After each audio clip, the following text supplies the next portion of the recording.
The world must have seemed very, very big and everywhere very, very, very distant when it was very difficult just to leave the village where you happened to live. The idea of a day trip was something still quite exotic, something quite complicated to do. So on the whole, most people just stayed at home and watched the television. Well, except the television hadn't been invented yet. Morris dancing, then. Then, in 1908, came the Ford Model T, the first car to be mass-produced for a mass market. And the theory was that anyone could throw a picnic hamper in the boot and set off for a day trip. So, let's start the old bus up.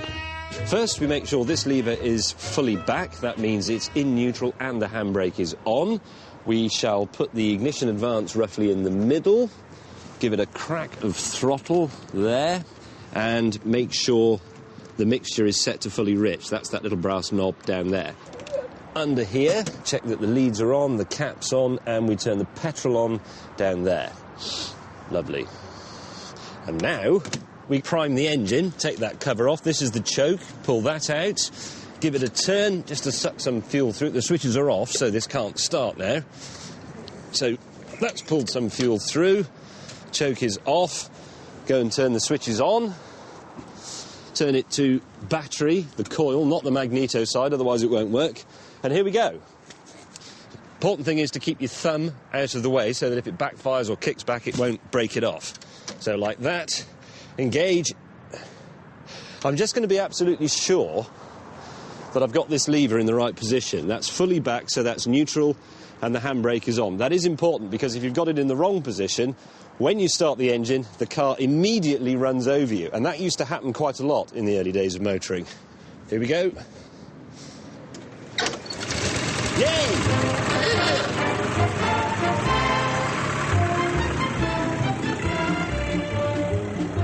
Right, now this might look quite slow and dignified and Edwardian, but it's not quite as easy as it looks because there is some control confusion.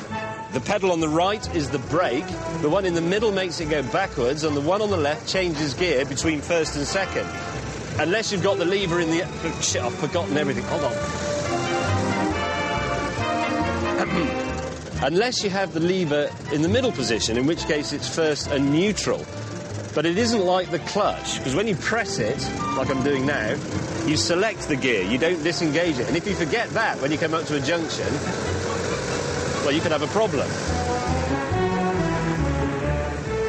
I'm absolutely amazed that this car driving idea ever caught on. Oh, crikey. No, throttle back. You can tell this isn't really quite ready for the casual day tripper yet, this new car thing. It's sort of more suited to people who used to drive traction engines. That's almost enough to put you off travelling any further than the village pub. And it could be worse. There could be a hill.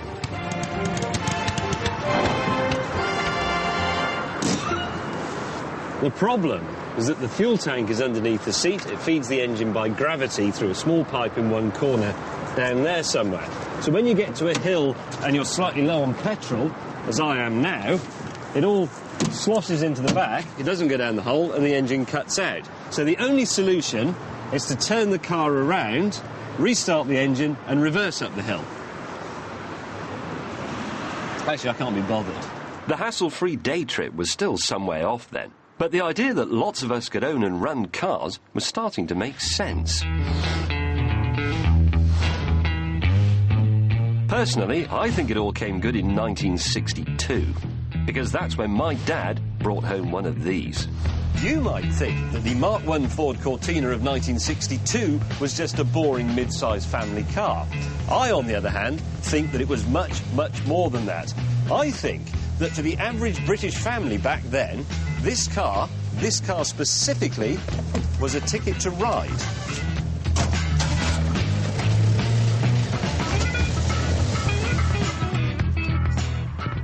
Now, car balls out there might have spotted that this is the rather special Lotus Cortina. But even the humble standard model took Britain by storm. What was great about this car, I think, is perfectly encapsulated in its name. Because prior to this, British cars were named after sleepy university towns or seats of government. It was the Oxford, the Cambridge, the Westminster. But this was called Cortina. It was named after an Italian resort where people were eating ice cream in the sunshine. This wasn't a car that you used to drive to your job at the bank. This was a car that you'd go and drive for the pleasure of it. This was a car that encouraged people to say, let's go for a spin. And Britons did, in their thousands. The Cortina quickly became the most popular car in the country. But behind its glamorous facade beat a simple and reliable engine.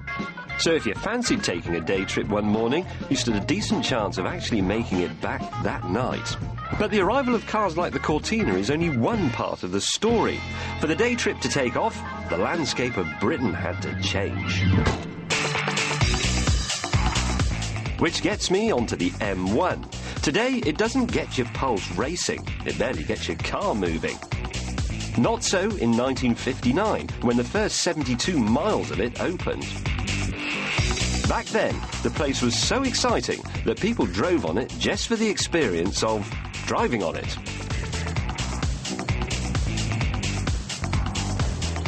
And in the beginning, there was one aspect of motorway driving which was particularly thrilling. It's just a pity I was too young to appreciate it. The M1 was like a public drag strip. There was no speed limit. You could go as fast as you liked, and people did. And obviously that wasn't going to last, because eventually somebody tested a Le Mans racing car, an AC Cobra, on the M1 at an alleged 183 miles per hour. It even made it to the front page of the Daily Mirror. There were questions asked in the House, there was an inquiry, and the following year, the speed limit was applied. So from then on, your day tripper had to go everywhere at a maximum of 70. What a pillock! All this driving and flying was all very well, but there was another way to shrink the world. Why not bring it to us?